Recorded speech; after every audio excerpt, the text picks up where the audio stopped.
जगाचा आई विना भिकारी, स्वामी तिन्ही जगाचा आई विना भिकारी। ज्याने आईचं ऐकलं तो छत्रपती झाला, ज्याने आईचं ऐकलं तो छत्रपती झाला। अशाच एक आईबद्दल आज मी कविता सादर करणार आहे।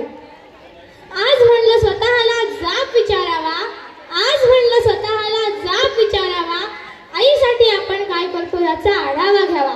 आपण पहाटे उठलोय आणि आई दुपारी, आपण पहाटे उठलोय आणि आई दुपारी, असं कधी घडलंय? आपण जेवण्याआधी आईचं ताट आपण कधी वाढलंय?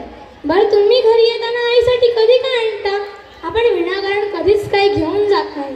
बरं, तुम्हीच सांगा, तुमच्या स्वतःच्या आईचा आवडता कलर कोणता? आईला हवं ते मिळू दे अशी प्रार्थना कधी केली आहे? आई करते, आपण नाही करत। देवा, आईला हवं ते मिळू दे अशी प्रार्थना कधी केली आहे? पाहिलं का कधी आई शेवटची ऑनलाईन आली आहे? तिच्या बर्थडेची पार्टी तिच्या मैत्रिणींना बोलवून देतो, हे सगळं ती करते। तिने केलेला पसारा कधी आपण आवरतो? तिने केलेला पसारा कधी आपण आवरतो? तरीही बाळाला कुणी बोललं की तिचं मन येतं भरून, तरीही बाळाला कुणी बोललं की तिचं मन येतं भरून। आपण मात्र बोलताना शिव्याईवरून। लक्षात ठेवून बाळासाठी ती सतत हात पसरते, नशिबापुढे देवापुढे दैवापुढे माझ्या बाळाचं भलं होऊ दे। लक्षात ठेवून बाळासाठी ती सतत हात पसरते, पण स्वतःची दुपारची बीपीची गोळी मात्र विसरते।